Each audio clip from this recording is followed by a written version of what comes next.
உங்கள் பாஷையில் பிளாஸ்டிக். நான் பார்க்க கலர் கலரா அழகாகத்தான் இருப்பேன். ஆனால் என்னிடம் இல்லாத தீமையே இல்லை. என்னை மண்ணுக்குள் புதைத்தால் பூமி மாசடையும்.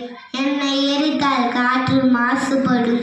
நான் நீரில் நீச்சல் அடித்தால் நீரும் மாசுபடும். நான் ஓசோனை ஓட்டையாக்குவேன். ஒரு அணுகுண்டு ஏற்படாத அவுகளை கூட நான் எளிமையாக ஏற்படுத்துவேன்.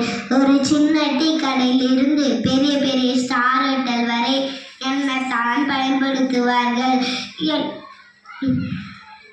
குழந்தைகளுக்கு பிடிக்க மாதிரி என்னை கலர் கலராக தயாரிப்பாங்க.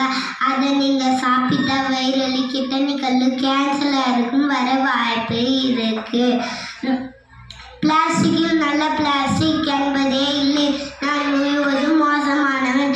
என்னை மண்ணுக்குள் புதைத்தால் என்னை பூமிக்கு புடைய கட்டி அழகு பார்க்காதீர்கள். பூமி அழுகின்றன. என்னை உடைத்தாலும் கிழித்தாலும் நான் மண்ணுக்குள் மக்கவே மாட்டேன். சரி, என்னை மறந்துவிட்டு என்னை எல்லாம் பயன்படுத்தலாம் என்று சொல்கிறேன். கேளுங்கள். பிளாஸ்டிக் பை பதில் மஞ்சா பை பயன்படுத்துங்கள். பிளாஸ்டிக் ஸ்டாக் பதில் பேப்பர் ஸ்டாக் பயன்படுத்துங்கள். மரப்பொருட்கள், சணல், சில்வர் பாத்திரங்கள் போன்றவற்றை எனக்கு பதிலாக நீங்கள் பயன்படுத்தலாம். என்னை மறந்துவிட்டு உங்களை நீங்கள் காத்து கொள்ளுங்கள்.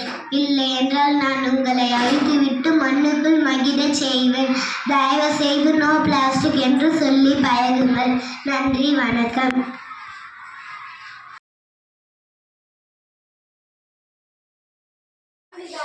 போயிடுவா. Hey!